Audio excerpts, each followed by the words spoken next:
means releasing a second round of treated nuclear active water from the Fukushima nuclear power plant into the Pacific Ocean.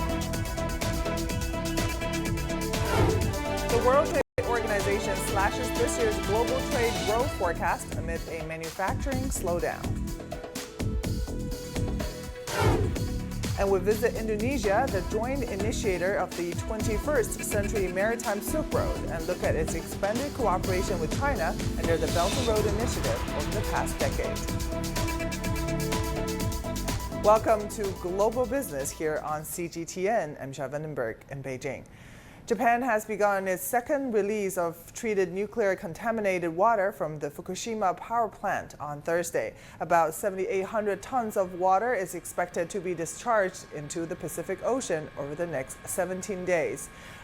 Tokyo Electric Power Company, the plant's operator, has said the water has been filtered of all radioactive elements except tritium, which is within internationally recognized safe levels. Japan first began discharging water from Fukushima on August 24th, despite strong opposition from local fishermen and widespread concerns from neighboring countries. China has banned all Japanese seafood imports since the first release, which ended on September 11th.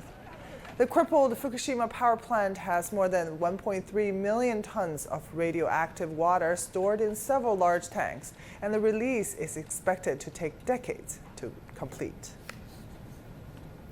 Earlier today, our reporter Chris Gilbert asked tourists at Tsukiji Market in Tokyo about their concerns over the release of treated radioactive water.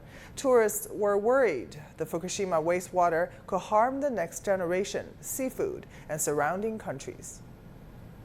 For myself, I'm not so worried. I'm more concerned about my daughter because their kids are growing up. So we try and limit the amount of seafood that we've been eating in Japan. I mean, like radiation is a pretty serious subject, you know, and it affects, it changes your DNA, causes a lot of illnesses. If you can prevent it, why not prevent it? The main concerns is about the fish that we are eating and the seafood that we are eating, that they might be polluted. So this was the main concern that I was thinking about. Everyone here buys the fish, buys the seafood. It's not, it doesn't sound like it would be a healthy, it wouldn't be healthy for the locals or the tourists here. If it's affecting the ocean, it's not only going to be in Japan, but the other countries, the other surrounding countries. So that's something that definitely needs to be looked at by the government. The number of visitors arriving in Japan has shrunk by a third in the year to August, according to the latest figures from the Japan National Tourism Organization. More than 50 million people traveled to Japan between January and August. That compares to over 22 million in pre-pandemic 2019. Travelers from China, the largest source of Japan's overseas tourists, are increasingly opting not to choose their neighboring country for leisure. The number of visitors from China was down by more than 80% from 2019. In fact, 3 of the top 4 countries or regions that used to make up over 3/4 of Japan's visitors have witnessed double-digit declines in the number of travelers heading to Japan. The exception was South Korea. Now, for more on Japan's release of treated radioactive water and its impact on trade and tourism, we're joined by Liu Baocheng, the Dean of the Center for International Business Ethics at the University of International Business and Economics. Professor Liu, good to see you. So how significant are these industries such as fisheries, agriculture, and food processing to Japan's economy? And what impact could this discharge of treated radioactive water have on these sectors and also the country's foreign trade? Well, it is taken as a very scary issue, but what is really worse is that this is going to last for decades to come.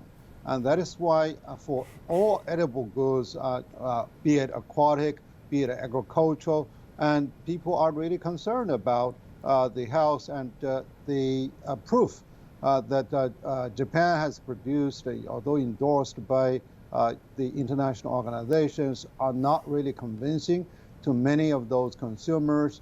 And the fact that China plus Hong Kong takes more than 40% of the entire export share of the Japan for agricultural and aquatic products is really a major hit to Japanese farmers and also the entire supply chain. And this type of sentiment will be there for years to come. So therefore, they still need to bring up more convincing endorsement, and also they need to report very timely and transparently to the whole global community.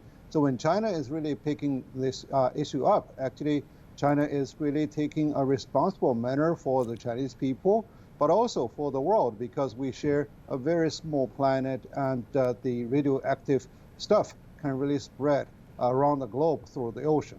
Yeah, and we're still in the middle of this week-long National Day and Mid-Autumn Festival, and a lot of Chinese are going abroad for this week-long holiday. What is the potential impact of this discharge of radioactive water on the tourism industry in Japan? Well, because of the concern, and the Japan's attraction for tourism has really substantially reduced, and the Chinese tourists has really shrunk by more than 80%, and people are not only worried about the food security issue, but they also are very angry, with the Japanese attitude and how they really treat this issue. So therefore, there's a kind of boycott against Japan, and the fact that China really implemented such a sort of embargo is really in response to the request and outcry of the Chinese people. So even if the Chinese government does not really put a restriction on the imports, Chinese consumers will boycott anyway. So therefore, there's not really blame on the Chinese government action, and this is going to be a long issue of debate that is coming for years, even though Japan might raise issue with WTO, and this is really within the WTO's the rights for people to defend their health and also to answer the right concerns in a transparent and accountable manner. Yeah, definitely a lot of negative emotions towards this issue from the Chinese population for sure. Thank you so much for your insights. Do stay with us for more discussions later in the program. You're watching Global Business, still to come. The World Trade Organization slashes this year's global trade growth forecast.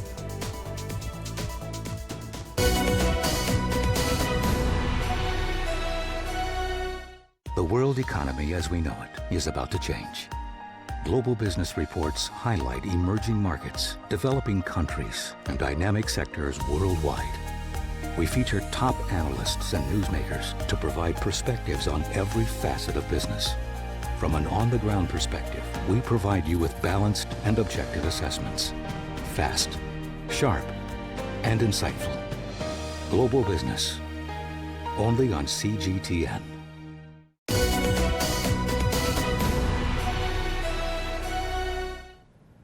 The World Trade Organization has slashed this year's global trade growth forecast amid a manufacturing slowdown.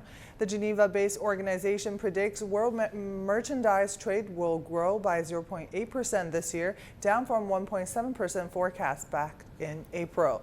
It attributes the change to slower trade in the fourth quarter in 2022, which is affected by the tighter monetary policy, falling energy prices, and geopolitical tensions. The report highlighted evidence of supply chain fragmentation and said the share of Asian bilateral partners in U.S. trade in parts and accessories fell to 38% in H1 2023, down from 43% in the same period in 2022.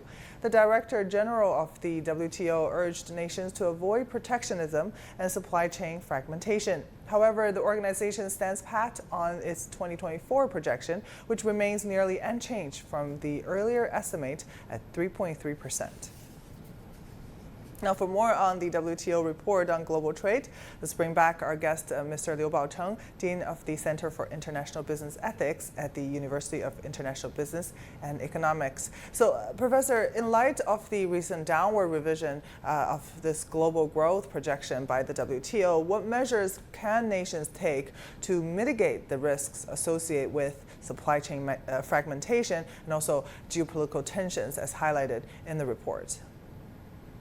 Well, unfortunately, WTO's number reports since the beginning of last year has really trimmed down almost all the way over their forecast for the prospect of global trade, particularly in the area of goods and commodities. So, they pinpoint the number of causes behind it: the regional conflict, the geopolitical rivals, and the disruption of global supply chain, and hyperinflation, followed by the hike in the interest rates, et cetera, et cetera. So therefore, actually, the answer lies in the solution. One is that the countries, particularly the major members of WTO, needs really to come to play with the right rule and create the level playing fields to really to get rid of the mentality of protectionism. And the other is that they need to allow more of the businesses to make their own decision instead of trying to motivate or even canvas them to shift their production bases. And then it is really the peaceful negotiation between all the major conflicts from Ukraine to Ethiopia and to Syria, etc. So, these are really the ultimate solution. And of course, we are also facing a very dramatic transformation from the energy sector. So therefore, the scientist corporation also needs to be enhanced across the board, because we are all facing the climate change issues, and there needs to be more coordinated efforts and also more of the role-playing practices by all the major practitioners and also the entrepreneurs and governments all together, so that we can really overcome the obstacles we are facing very toughly, and particularly in supporting of those developing countries and the global south. And what are the potential implications of WTO's revised growth projections on international trade flows and investment patterns, and how might this impact global economic integration? Well, the world is still in the recovery mode after the pandemic, but more, I think, is the artificial manipulation of the global economic paradigm. And now I think the WTO needs really to play a more proactive role in sanctioning some of the malpractices of those countries who implement the restrictive measures against the global trade, and also that the regional integration also needs to be put into more efficient operation, like the African the free trade agreement, like the RCEP, like the CPTPP, etc., so that they can really complement now the impasse of WTO. And then particularly arbitration needs also to be placed on high agenda, where the U.S. Deliberately crippled its operation. So therefore, there has been a sort of a beggar of the neighbor between major countries for fear of national security issues, which is really a very hypothetical one. And then it is really, the businesses and capitalists and also scientists, they need really to work out a major breakthrough, which is really a silver lining ahead, so that we can really boost our productivity and efficiency and also provide good quality jobs. Yeah, for sure. Thank you so much for your insights. Really appreciate your time. Professor Liu Baocheng from the University of International Business and Economics for us. Turning to the U.S. economy, fresh data shows that in August, the U.S. had a trade balance of minus $58.3 billion US dollars, lower than the expectations. About the jobs data, the U.S. Labor Department says that the initial filing for unemployment benefits totaled 207,000 for the week ended September 30th. Employment in the private sector rose by 89,000 jobs, according to payroll firm ADP on Wednesday. Now, for more details on that, let's cross to our reporter John Tarrant in New York. Hi there, John. Yeah, break down the latest data for us, and why is inflation so stubborn in the U.S.? I know, it's been going on for 18 months now. Prior to that, we had inflation at a pretty calm 2%, but it's been out of control, as you know, for the last couple of months. The reason is because it is insidious, it's creeping, it's stealthy, you know, it's a bit like getting damp in your basement or your garage. You can take measures to get rid of it, but it really never quite goes away. That's the problem. And inflation here is very elevated in the area of food and energy. We take those out and you get core inflation, and it's still quite elevated, actually. This is things like rent and automobiles and flights. And the problem is, Michelle, people keep hiking their prices. They see that inflation is around, so they think, oh, we'll just add another $10 here and another $10 there. Now, it is down. Last June, it was 9.1%. Now we're down to 3.7%. But the Federal Reserve, the authorities want to get it down to 2%. But they reckon it could take until 2026 to actually just squeeze the last bit of inflation out of the system. Now, the Federal Reserve members who speak on behalf of the authorities in Washington are talking very tough, or hawkish, as Americans say. They're talking about another interest rate hike, maybe two, talking about lots more data needed before they can make a firm decision. And all of that may or may not be true. Wall Street, where I am, just around the corner from, thinks that there won't be an interest rate hike. There will be another pause, the third one from the Fed, when they meet again on the 1st of November. And the problem really is the elevated jobs market, and we have fresh data on that now.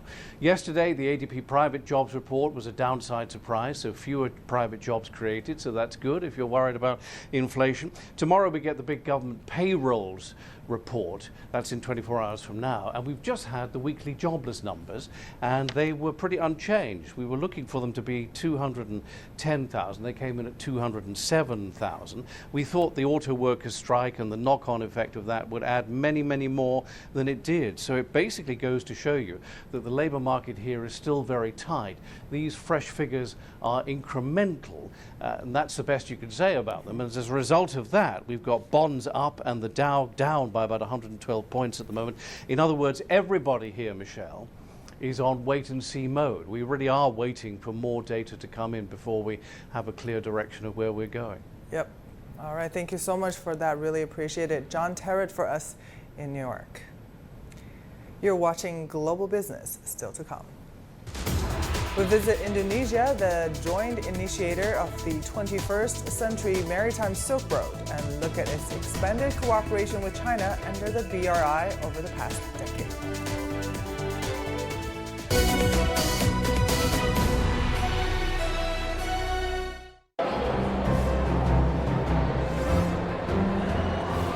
What are you still standing here for? Come join us.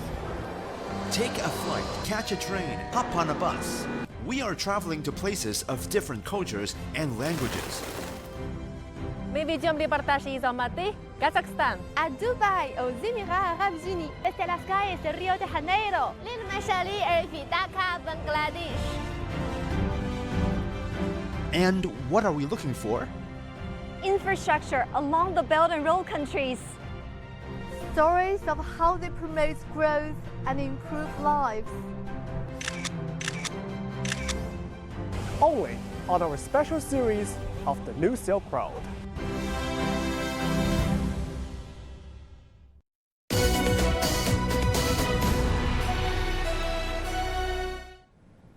Over the past decade, 152 countries and 32 international organizations have signed up to the Belt and Road Initiative. As the initiative hits its 10-year mark, CGTN's reporters have traveled to 22 Belt and Road nations across Asia, Africa, Europe, and Latin America to uncover stories of collaboration, transformation, and people-to-people exchanges under the framework.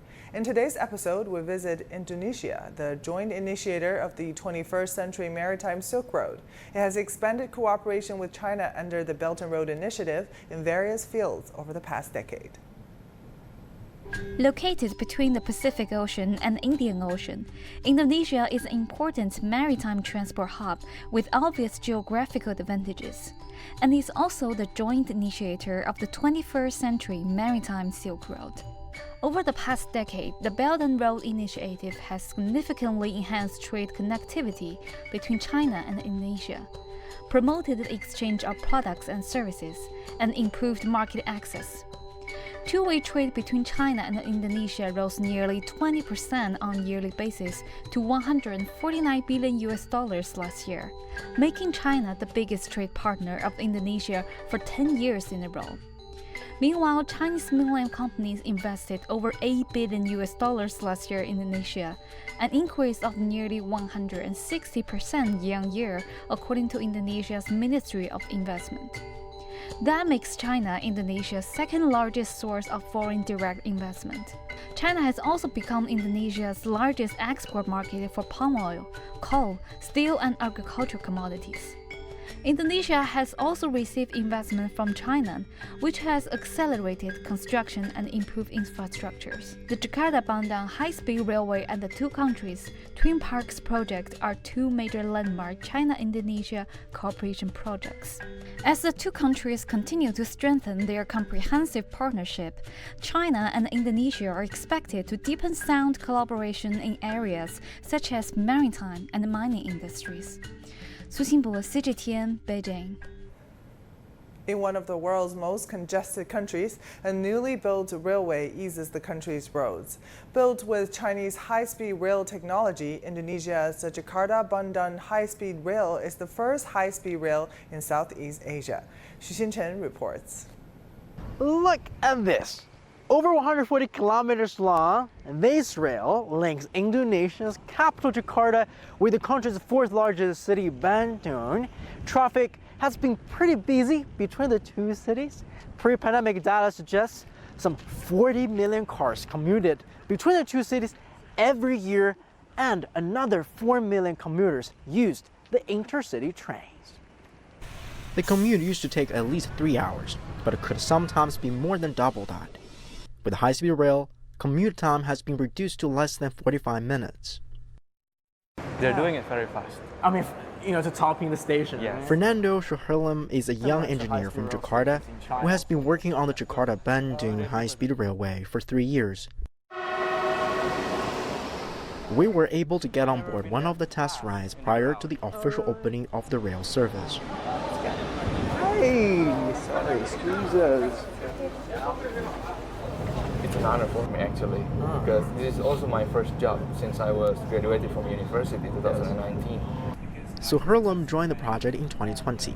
He was recruited by the Chinese company responsible for constructing and installing the telecommunication technologies for the new high-speed rail. For the friends or family members who know that you are working on this project, are they excited to ask you about questions about this? Of course, they're very curious about this project. They always asking me when will this high-speed railway open. They really want to try this train. Some of them also ask me for some help to put their names so I can get a ticket for them. Oh, but can you do that? No. With a design speed of up to 350 kilometers per hour, the Jakarta-Bandung high-speed rail makes Indonesia the second country in the world to have the fastest commercial train operation after China. The Jakarta-Bandung high-speed railway is the one with the highest technical standards among Chinese high-speed series. This railway also means that it makes Indonesia the second country in the world to have fast commercial trains operating at a speed of 350 kilometers per hour apart from China.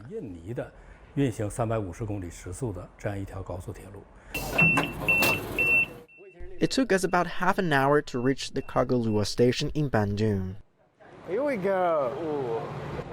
There are 4 stations along the rail: Halim in Jakarta, Kagalua in Bandung, Karawan, and Padalarang.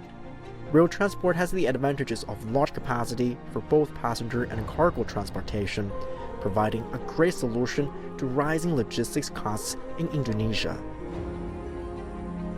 Xu Xinchen, CGTN, Jakarta, Indonesia. The Jakarta-Bandung high-speed railway is a flagship project under the Belt and Road Initiative. In tomorrow's episode of Dream Chasers, we joined Rukanda Tayana, an Indonesian software entrepreneur with a passion for chasing high-speed trains. We'll also take him on a tour of one of the Chinese-built bullet trains at the Bandung Depot, exclusively on CGTN.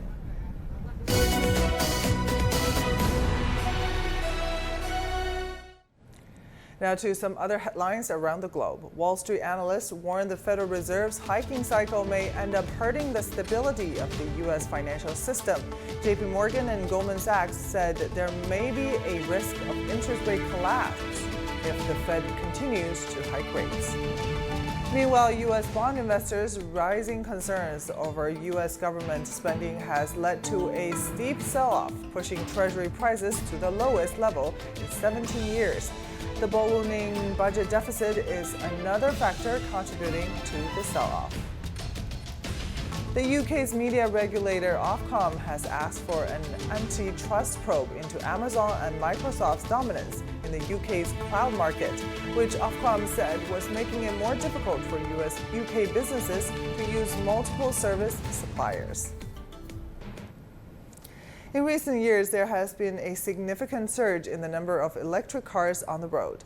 However, Hangzhou has taken it a step further by powering all its buses from new energy sources and introducing innovative charging stations, all in an effort to reduce carbon emissions and promote greener transportation. Our reporter Olivia He has more. In recent years, Hangzhou has replaced all of its field buses with electric ones. In order to cater to the parking and charging needs of these electric buses, the local government and businesses have teamed up to construct the largest bus charging station in the country. The station has 401 charging spaces and 304 charging piles, enough for over 400 electric buses to charge. It's estimated to reduce carbon emissions by 10,000 tons each year. It's super convenient to charge vehicles here. Firstly, there's no need to search for a parking spot or pay with a card anymore. All you need to do is slide in the charging gun, and the charging pile will automatically recognize your car and calculate the fees for you. Real-time monitoring of various indicators like current, voltage and more is possible for each charging pile on the digital operating platform. Previously, bus stations only charged buses at 9 p.m., when residential electricity usage was highest. Now, with this smart charging station, buses can be charged at a lower power level until 10 p.m., and then the power is increased after the peak load until they are fully charged. The staff here mentioned the possibility of converting buses into charging banks so that they can provide power during periods when the city has limited power supply. Now the new energy bus is not only environmentally friendly but also equipped with more functions such as USB interfaces, seat heating, and a 360-degree panoramic image for the driver. These additions provide greater convenience for both drivers and passengers. Over the next 5 years, Hangzhou is projected to have a total of 500,000 to 600,000 new energy vehicles, with an additional 90,000 new energy vehicle charging stations being built each year. In the near future, the charging stations will be open to all vehicles during the daytime in order to enhance usage of the charging facilities. Olivia He, CGTN, Hangzhou City in Zhejiang Province. And that will do it for this edition of Global Business. I'm Java Nuremberg in Beijing. Thank you for watching. Bye for now.